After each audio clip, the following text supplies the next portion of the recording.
He has become one of the most prominent politicians in the whole country. He's the junior U.S. Senator from Oklahoma, James Lankford, our guest on Flashpoint right now.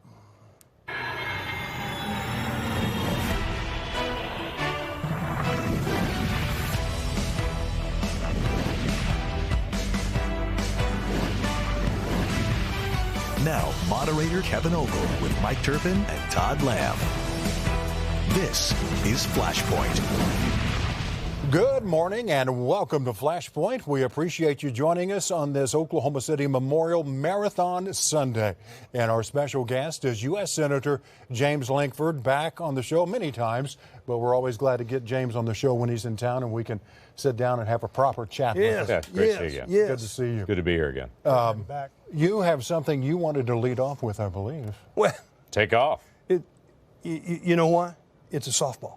Yeah. I've thought about it a lot, and I know you pretty well. I know your family pretty well. Right. And that probably hurts you and me in some circles, you know, to even say that. But I know you. I like you. I respect you. Frequently disagree with you on some of the issues. Sure. But there's not a doubt in my mind that come June 28th and November 8th, you're going to be the senior senator from the state of Oklahoma. And that means Jim Inhofe's retiring. You're the senior senator. You'll be one of the most prominent U.S. senators in the whole country. Honest question. What's that mean to you, your family, and this state? Well, and also, James, just as a follow-up, as I said off the top, you probably already are for a number of reasons. But go ahead and elaborate on what Mike asked. Yeah. It matters to our state, and we understand the role that we have. We hold it very lightly. My wife and I talk about this all the time. We have a title. We hold it with an open hand and understand the responsibility that comes with in the season. Dr. Tom Coburn was there before me. I'm in there in this season, and there'll be someone after me in this. But in the time that I'm in this role and have this title, I have a responsibility to be able to do it and be able to do it well. This fall, if Republicans retake the Senate, which I hope they do and you hope they don't, I'll be the chairman of Homeland Security. That'll be a very significant role for the entire country based on the seniority that's on that particular committee. The senior senator has a unique responsibility in Oklahoma protecting the 5 bases in our post here in our state. It's a very significant transition time. All that's happening with the E3 in Tinker Air Force Base and all that's going on there, new missions, new expansion, what we're seeing with Boeing, but also what's happening at Vance, what's happening in Tulsa at our Air National Guard base there, what's happening in Altus, and what's happening at McAllister and Air Ammunition Depot and in Lawton. There's a lot of responsibility that carries with that. We get it. We're not only helping the communities, keeping them BRAC-proof, but also making sure we're continuing to fight the fight and develop those relationships in the Pentagon and make sure we maintain those bases and posts. And Todd, whether or not you agreed with Jim Inhofe on anything or everything, most people say and respect him for protecting the bases here. Well, he was known for that, particularly at the latter part of his tenure. He covered a lot of issues throughout his time in service, but Senator Lankford just mentioned how important the military installations are in Oklahoma. He just rattled off everyone. And your chairmanship is Homeland Security. Homeland Security. The baton is passing senior U.S. Senator to senior U.S. Senator Inhofe to Lankford. And I don't think Oklahoma will skip a beat as far as protecting our bases. You can't ever assume BRAC's over. No, you can't. Right. No, there'll never be a moment BRAC is over. There'll always be the unique dynamics of trying to be able to make sure that everyone's prepared. You never want to have a base or a post that's inefficient, because if they're inefficient, they're ripe for BRAC at that point. The United States government and our tax dollars should be used in the most efficient method possible. There's $750 billion that goes into the military. There's always going to be waste in that, and there'll always be people looking for waste, including myself. So that means what we do, we have to be able to do well, but also to say we're doing it not only well here, but it's the right strategic location in the center of the country, but we're doing it better than anyone else. Home and waste, really quick. You got the waste book coming out soon? I do, actually, Monday. We do an annual waste book out. On the military issue. But let me, before you go Ukraine. there. Before you go Big there, one. let me just say, for those who don't know, BRAC is a Base realignment committee. In closing. Yeah, closing. So we've gone through this a time or two. Oklahoma's been able to keep their bases. Well, I would tell you, an interesting thing on that, the entire time Jim Inhofe has been in the Senate, we've never had a BRAC closed in Oklahoma. And that's an important thing to be able to maintain. We've had a reinvestment. We've had some reinvestment. We've actually grown in that size. But it's because of the communities. You look at what Midwest City and Dell City and the community has done. You look what Oklahoma City has done with the GM plant. Just in what's happening in Tinker, the community is state engaged. They get the vision. And so it's the partnership of what's happening in the community and also what's happening in the Senate. And GM is now with Boeing, right? GM in that facility now is a part of Tinker Air Force Base. That's right. Yeah, there's a massive sustainment project that's happening in that old GM building. Yeah. 99% of the United Nations, the European Union, NATO, 99% it seems like. The whole world is against Vladimir Putin. We've already spent $3 billion over there. Take that and run with it. Yeah, what else can we do to help Zelensky against the war criminal Vladimir Putin? He is definitely a war criminal. Definitely all kinds of war crimes that are actually happening there. Let me give it like a 30-second quick history that people lose track of. 1991, Ukraine fights for its independence from the Soviet Union. They're an independent country. 1994, they turned over 200 nuclear warheads to the United States. And the United States made the promise to them, if you turn over these nuclear warheads to us, we will be there in the day that you need us if Russia ever attacks you. That's our promise we made in 1994. It is time we continue to live up to that. I have folks all the time that say they're not a NATO ally. Why do we care? We care because they turned over 200 nuclear warheads to us, and we told them we'd be there. So we should be there. So we're providing them the weapons that they need to be able to defend their own nation. This is not our war between Russia and between Ukraine. But if Russia sweeps across Ukraine and into the rest of Europe, as Putin said before this ever occurred, he made a public statement that Ukraine was once part of Russia, and so was Poland. We shouldn't ignore that. We shouldn't just pretend he didn't say that. He means to do harm across all of Europe and to be able to dominate, and for that to be his legacy. And we need to be able to allow democracies like Ukraine to be able to stand against a thug like Putin. So let's help them. If it shoots, I don't care if it's a Stinger missile or a rubber band gun. If it shoots, we need to send it to them. If it helps their medical supplies, we need to send it to them. It's humanitarian aid, we need to send it to them so we can equip them to be able to push the Russians out of their country. Senator, you've talked about international affairs just now. You've talked about Homeland Security, your soon-to-be chairmanship. I'd like to go to the border. I don't know if we're going to take a break. We're going to take a break. You have that look about you. Yeah. That we've got to take a break. Why are we doing commercials? We've got Senator Lankford here. Oh, we've got to pay for the show. We're going to pay the light bill. Okay, all right. Let's talk about the border. That sounds good. When we come back, more with U.S. Senator James Lankford here on Flashpoint.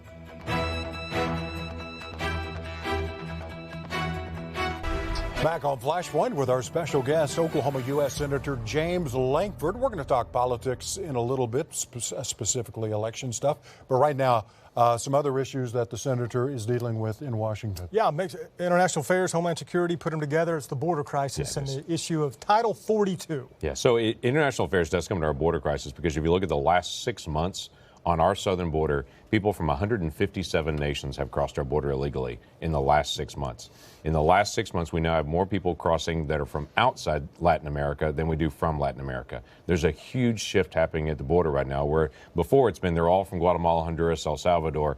Now it's from all over the world. Including Ukraine. Including Ukraine, that's correct. But you talk about also, talk about their region, January, February, before the war started, we had 6,500 Russians that crossed our border illegally during that time period as well. So literally people come all over the world.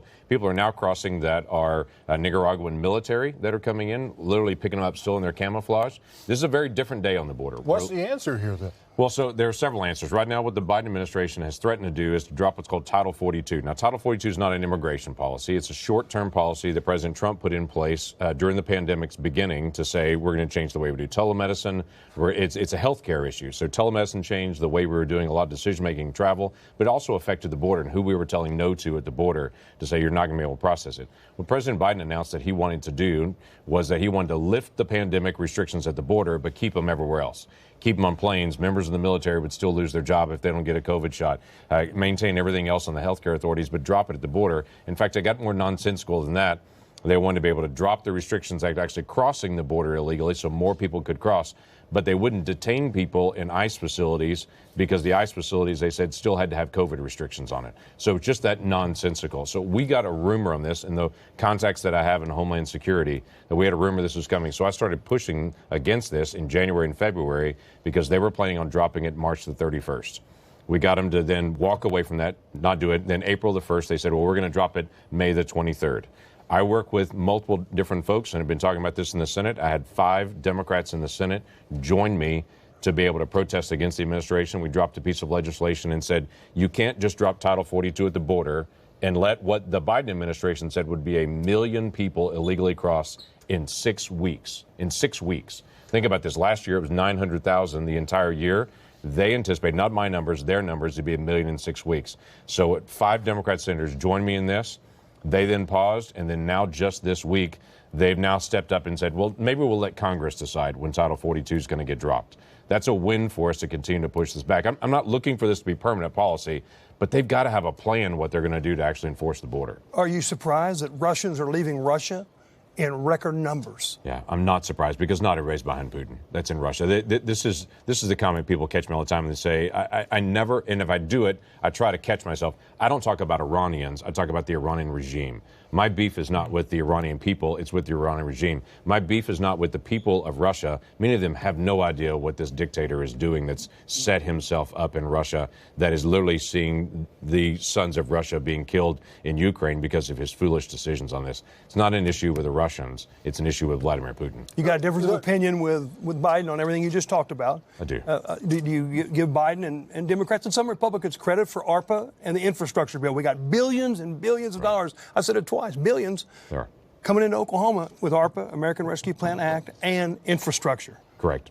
So there's two aspects on ARPA that were really important. This is the first time Jim Inhofe and I, both of us, have ever voted against an infrastructure bill, ever.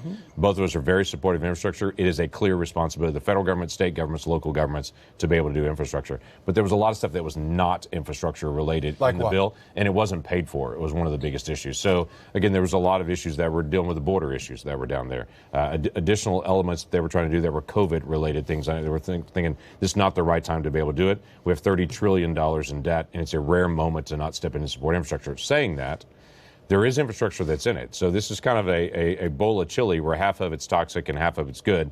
And you think, okay, I wish I could pull the stuff out of it. In fact, we actually brought a bill and said, okay, let's just do the infrastructure portion of this and not do the part that's not infrastructure related. Set that aside. Obviously, I didn't get the win on that one. But yes, there are some beneficial things that are going to happen in infrastructure nationwide, and it's still a need. Right here. What about inflation? What about inflation and gas prices? Yeah, I know you're traveling the state. You're crisscrossing Oklahoma. You've got to be hearing that in the visits you have. Everywhere I go. But Senator, does the president really have control of how much gas prices are going to be? So there are some areas. They're up all over the world. Go ahead. They're up all over the world on it, but there are some areas on it. Oil is a global market. What you were going to say on that, it's a global market on it, but it does have a regional effect as well. West Texas Intermediate crude is what we actually use. It's cheaper than Brent crude, which is the worldwide price historically on that. We're seeing that get closer and closer on it because we're climbing up to the world market. But let me give you some decisions that were made on this by the president early on that made a difference. Everybody wants to talk about the Keystone Pipeline. Here's why the Keystone Pipeline is important. It's because of the type of oil that's coming in. When the president said no that first day, Keystone's bringing in heavy crude. We produce mostly light sweet crude. We need a blend of heavy crude and light sweet in our refineries. So we're going to buy that heavy crude from somewhere. The decision day one for the president was we're not going to buy from Canada 800,000 barrels. We're instead going to buy from Russia that quantity. That was the decision day one.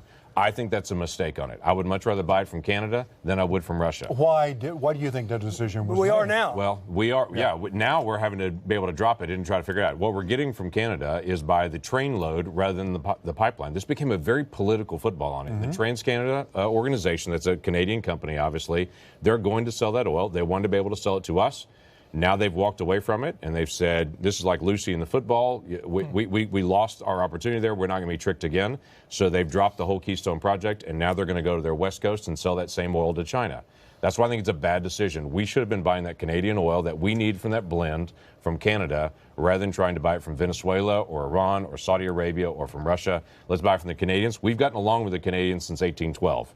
Okay, we had some problems in the War of 1812 with them, but since then we've gotten along. I'd much rather be able to get it from them. But those are policy decisions. Was it cheaper at the time to buy it from Russia, Venezuela, those countries you just enumerated? I don't think it's cheaper by far, because when you're bringing it in by pipeline, that's going to be the fastest, cheapest, cleanest, by the way, to be able to bring that in. And even the Biden administration's own numbers show we're going to have an increasing need for oil and gas and coal even for the next 30 years. Now, obviously, they want to move to electric. I don't mind electric. That doesn't bother me a bit. But in the Biden administration's own numbers, they show we're going to have an increasing need oil, gas, coal for the next 30 years. You can't just flip a switch and everything switches. How about drilling on federal land? Biden say drill on federal land. You've talked about this. Talk about Anwar. Yeah, I'm glad that he's saying drill on federal land. I'm waiting to get a chance to see the paperwork on it. But the first week he said no more drilling on federal land. That's 24% of the oil and gas. He changed his mind. People do that. I'm glad somebody changed his mind. The prices are skyrocketing. So initially he came out and said we're going to sell from the Strategic Petroleum Reserve. I know. And I was like, okay, that's a short-term fix. Is not going to make a big change. Vladimir Putin changed his mind. Correct. And then it was we're going to do ethanol.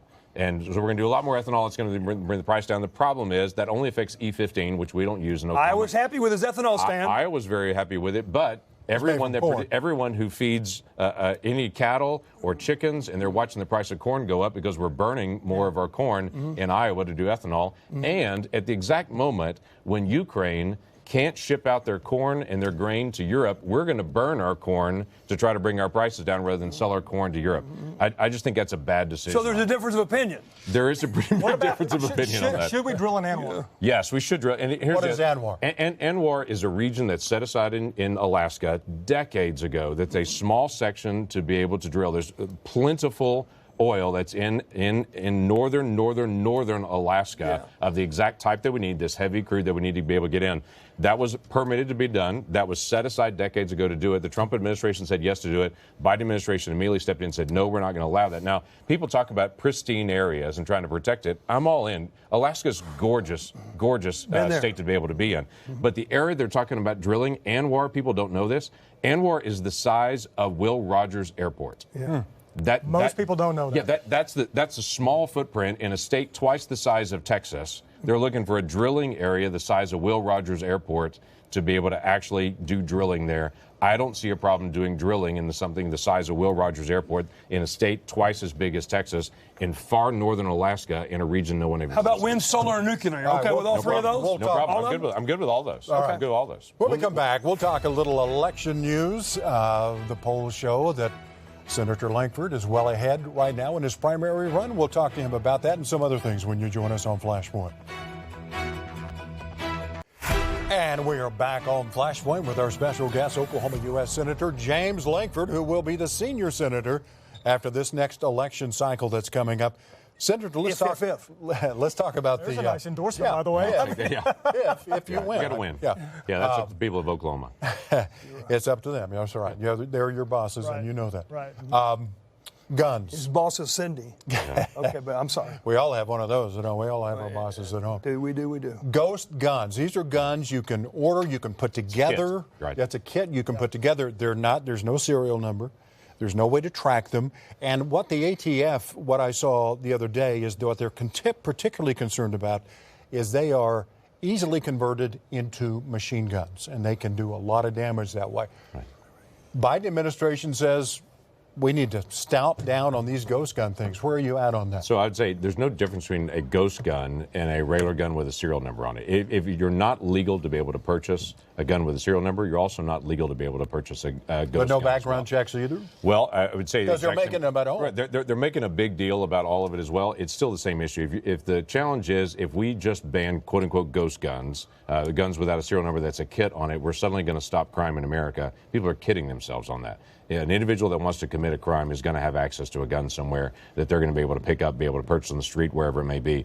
My big opposition is they're looking to treat this gun like there's something different, like all crimes are happening with ghost guns. We do need to have better enforcement. I mean, this guy knows from just enforcing the law in the Attorney General's office, it's really important we have attorney generals, we have district attorneys, we have individuals that are actually prosecuting the law to be able to go through it. Because if you have a criminal background, you can't own a firearm right now. If you have a felony record, you can't own a ghost gun or a gun with a serial number on it, and there's no difference between the two. You don't want guns out there. You don't think you? If you have you can't order a ghost gun if you have a criminal record.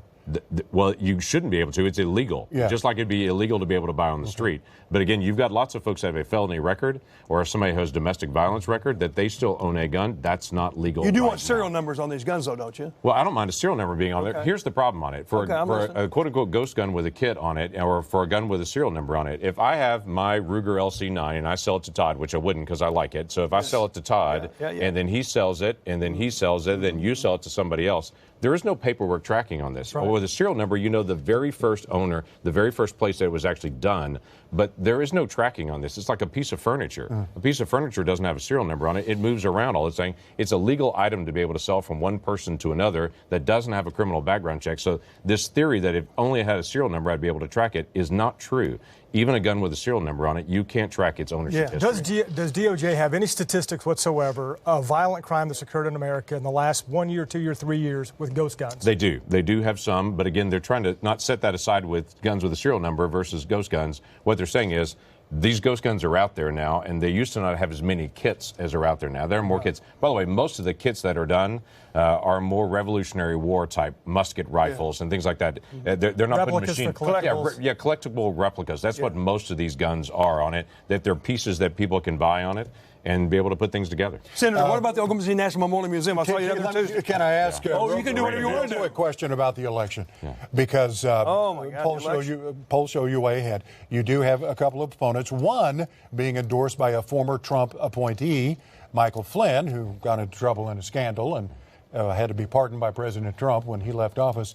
How is that affecting your run here in Oklahoma? It hasn't affected my run on that. Obviously, there's a lot of folks that are around me as well that have jumped in to be able to endorse that are also very supportive of me on this race.